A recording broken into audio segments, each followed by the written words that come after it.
23 февраля в России, Беларуси, Кыргызстане и Таджикистане отмечают День защитника Отечества. Конечно же, в этот раз, накануне годовщины начала полномасштабной войны России в Украине, в официальных сообщениях Кремля будет сделан особый акцент на чествовании российских военных, защищающих наши границы и традиционные ценности от угроз, идущих со стороны коллективного Запада.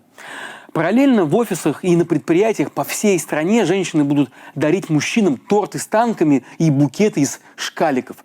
Будут звучать пожелания оставаться опорой и защитой, быть сильными и мужественными. И, как всегда, а в этом году особенно, всем будет немного неловко. Потому что спустя 12 месяцев полномасштабной войны многие россияне начинают понимать страшную цену ура-патриотизма и истинный смысл фразы «Родина зовет».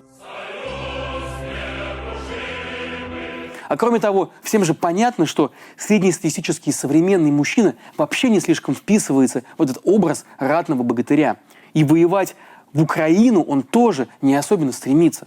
Сотни тысяч российских мужчин и вовсе уехали из России, лишь бы не иметь ничего общего с этой так называемой защитой Отечества. Мужчины все больше чувствуют, что общество, особенно консервативное, и государство требуют от них слишком многого. Ты должен быть сильным и зарабатывать много денег, содержать семью и купить крутую машину, быть сексуальным гигантом, причем в скрепном гетеросексуальном смысле. Никогда не болеть, не плакать и не жаловаться. Не слишком ли много требований, скажите, пожалуйста? А тут еще и мобилизация. Хочешь, не хочешь, а надо родину защищать, умереть за нее, точнее, за фантомные боли Владимира Путина. Ты же мужик. Как же выбраться из этого удушливого круга навязанных, сконструированных социумом обязательств? И вообще, можно ли современному мужчине жить полноценной жизнью без того, чтобы соответствовать этим доисторическим ожиданиям? С вами я, Павел Коныгин, и это формат разбора. Сегодня мы поговорим о том, чем страшны костные представления о гендерных ролях в обществе и как выбраться из-под их гнета. Подписывайтесь на канал «Продолжение следует» в Ютубе и Телеграме, а также заходите к нам на сайт проследует.медиа и смотрите этот выпуск в эфире «Дождя».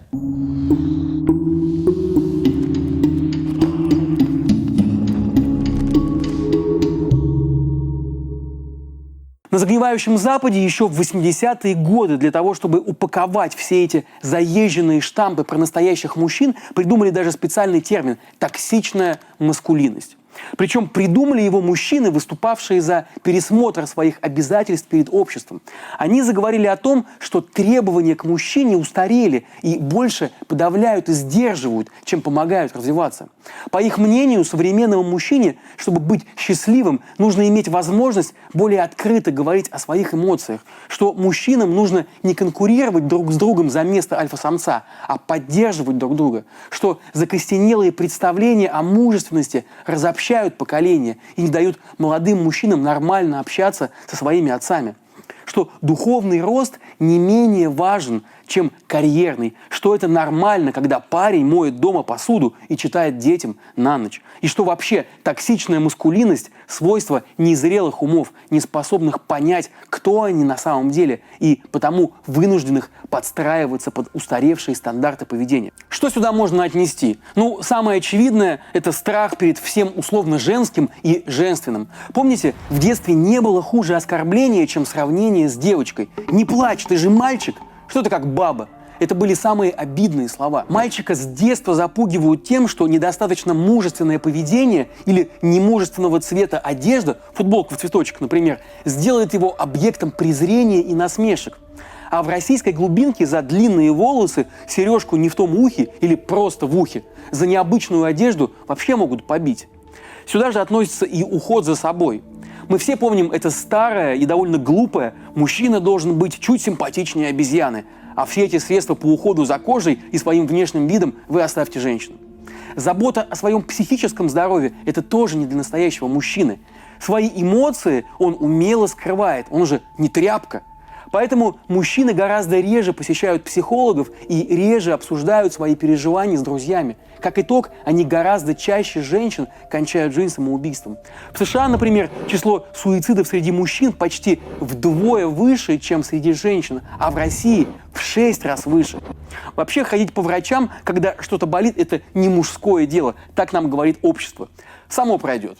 Носители токсичной маскулинности также больше склонны браться за чрезмерные физические нагрузки, чтобы утвердить свою мужественность, при этом подрывают свое здоровье. Эти же персонажи активно сопротивлялись тому, чтобы надевать маски в пандемию. Настоящему мужику, ведь ковид не страшен, заразим и себя, и тех, кто вокруг. Еще токсичная маскулинность толкает мужчину на то, чтобы идти на неоправданные риски. У него же есть яйца. Он готов поставить все, что есть на кон, в казино и гонять пьяным за рулем. В интернете полно видеороликов, в которых российские парни и мужчины совершают дикие и просто идиотские поступки, просто на слабо. К сожалению, вся эта бравада нередко заканчивается смертельным исходом. Ну и далее. Обязательной частью жизни настоящего мужчины должно быть насилие. Ты обязан доказать всем, что способен отстаивать свою позицию кулаками. Иначе тебя не будут уважать, говорят мужчинам с детства. В отношении женщин мужчина тоже должен не бояться быть слишком агрессивным. За ним должно оставаться последнее слово, а женщина обязана его во всем слушаться, в том числе и в постели. Также женщину необходимо контролировать. Ты имеешь право всегда точно знать, где в этот момент находится твоя жена или подруга. Ну и еще ты должен иметь в жизни как можно больше сексуальных партнерш, в то время как настоящей женщине стоит хранить верность и вообще желательно, чтобы ты был у нее единственным. Ну и, конечно, еще так называемый настоящий мужчина должен быть, конечно, гомофобом. И при каждой возможности должен озвучивать, как это все тебе отвратительно. И парады теперь проводятся во многих городах мира. Во многих. А у нас в Таганроге что-то не проводится. Не конкуренции. Давайте к нам всей толпой вот этой розовой, приезжайте. А то вдруг кто-то ведь подумает, что ты тоже из этих.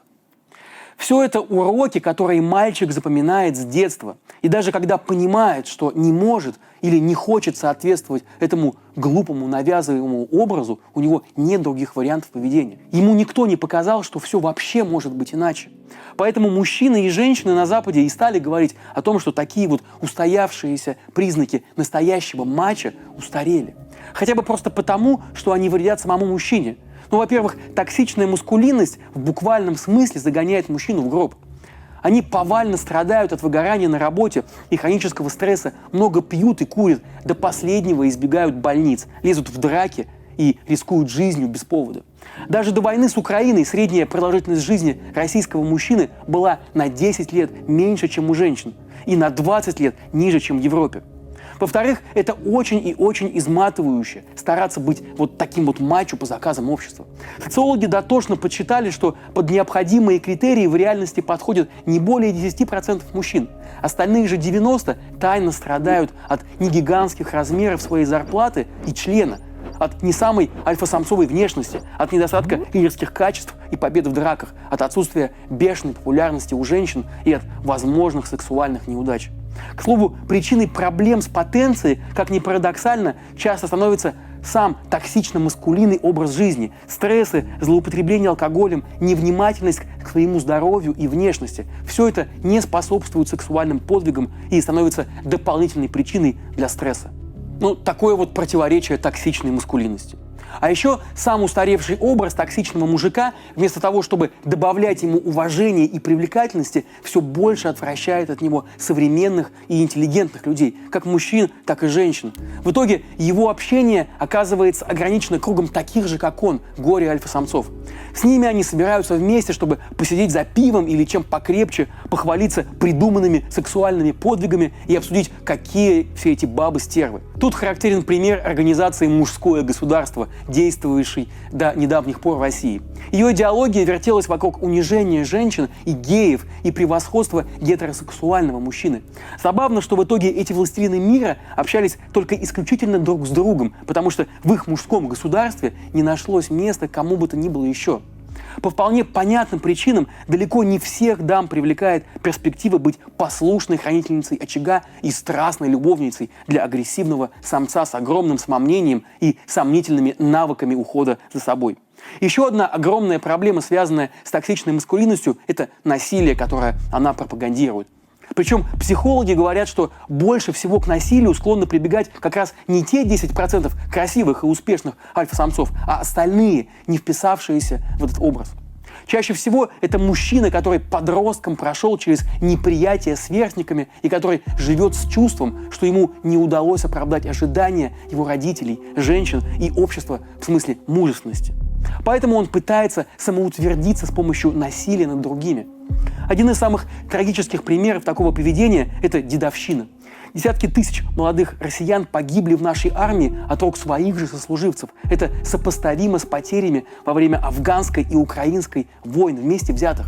Нередко жертвами насилия становятся более слабые, в том числе женщины. Каждая вторая убитая женщина в России погибает от рук мужа или партнера. Чаще всего причинами становятся бытовые ссоры. Из-за этого вероятность стать жертвой такого убийства по статистике особенно возрастает в праздники, когда россияне больше пьют. Впрочем, на Северном Кавказе практикуются и так называемые убийства чести, когда родственники жертвы убивают ее за неподобающее поведение, чтобы смыть позор семьи. Жертвами убийств чести становятся и гомосексуалы, сама ориентация которых, по мнению родных, может навлечь на семью позор. Точной статистики по случаям насилия над женщинами и геями на Северном Кавказе при этом нет, так как многие такие дела просто не доходят до суда. И не забудем про сексуальное насилие, которое тоже часто становится способом самоутверждения для человека с проблемой мужественности. Кстати, помните популярные наклейки на автомобилях с надписью «Можем повторить»? На них обычно изображалась пара, предположительно двух мужчин, один из которых выступал в активной сексуальной роли, а другой в пассивной. Тот, что в активной, символизировал Россию, второй – некий коллективный Запад. И вот эта картинка – это воплощение самой токсичной маскулинности в ее самом диком и парадоксальном виде. На ней всегда подчеркнуто гетеросексуальный герой оказывается готов на однополый секс ради некой символической победы над противником, а второй вроде как проиграл, потому что оказался в пассивной, якобы женской позиции. По логике токсичной маскулинности настоящий мачо должен быть готов к изнасилованию, причем всегда и кого угодно, для доказательства своей значимости. Подобной риторике, кстати, придерживается и Владимир Путин. Российский президент – это классический образец токсичной маскулинности. Судя по всему, Путин очень переживает из-за недостаточно выраженной мужественности и, в частности, из-за невысокого роста. Это привело, с одной стороны, к зачистке упоминаний этого роста в интернете. Даже Википедия молчит об этом, а Роскомнадзор трудится в поте лица, чтобы вычислить в соцсетях публикации, где имя Путина соседствовало бы с негативными образами и бранными выражениями, а также фразами типа «насадил», «надел каблуки», «низкий», «лысый» и «денег нет». С другой стороны, Путин разбивается в лепешку, чтобы заслужить репутацию спортивного матча. Ныряет за амфорами, летает со стерхами, фотографируется топлес и при всякой возможности напоминает про свое спортивное прошлое. А еще он вводит войска в другие страны. Причем, опять же, старательно феминизирует противника, стараясь показать так свою доминантность в его отношении. Помните, как он высказался об Украине незадолго до начала войны? Ну, нравится, не нравится, терпи, моя красавица. Надо исполнять.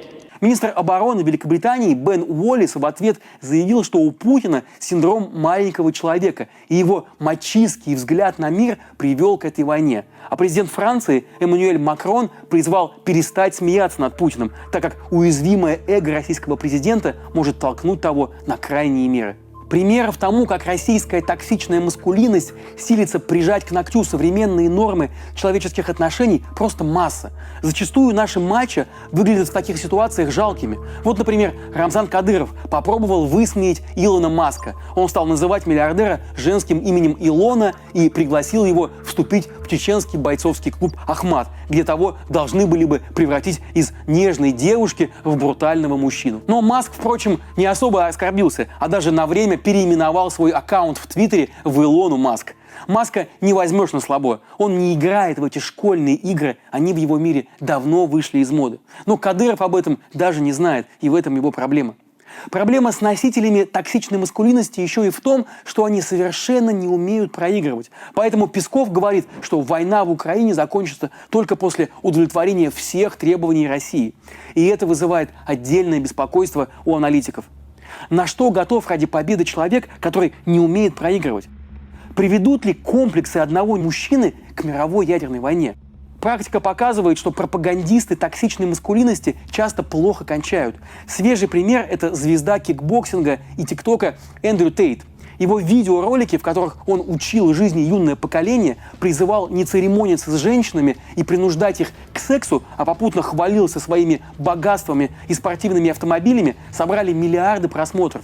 Он сколотил армию несовершеннолетних мальчиков, которых соблазняла идея того, что можно брать все, что хочется, и при этом быть богатым и популярным. Однако недавно Эндрю Тейта арестовали. Его обвиняют в изнасилованиях и секс-трафикинге. В России у знаменитых токсичных абьюзеров тоже не все заладилось. Например, глава упомянутого мной мужского государства был вынужден бежать из России в Польшу после того, как его действия были признаны экстремистскими. А другой любитель унижать геев, националист Максим Тесак, в 2014 году был арестован на Кубе по запросу Интерпола и депортирован в Россию, где и умер в одиночной камере Челябинского следственного изолятора. Официальной причиной смерти назвали самоубийство. Как же бороться с ней, с токсичной маскулинностью? Начинать нужно, конечно, с себя, и не только мужчинам. Все дурное и хорошее в нас начинается с семьи. Поэтому, если мы не хотим, чтобы наши дети стали токсичными абьюзерами и умерли досрочно, нам стоит показывать им пример. Специалисты говорят, что если у нас выйдет обходиться в семье без насилия и унижения, без презрительных сравнений мальчиков с девочками, без шуток над геями, если ребенок будет знать, что он может открыто выражать свои эмоции дома и видеть в своих родителях пример доверительных, равноправных отношений, то все получится и у ребенка, и у нас, как у общества. Продолжение следует. Продолжение следует. Это независимые медиа, и нам очень нужна ваша поддержка. То, что вы можете сделать прямо сейчас, это очень просто. Подпишитесь на YouTube-канал «Продолжение следует» и обязательно нажмите на колокольчик. Мы делаем интервью и разборы благодаря вашим донатам на сервисах Patreon и Boosty. Если каждый, кто посмотрел это видео, переведет даже небольшую сумму, условно 50 рублей, это поможет нам и дальше выпускать интервью и разборы, а еще публиковать статьи и заниматься расследованиями для веб-сайта нашего издания. Он называется проследует.медиа.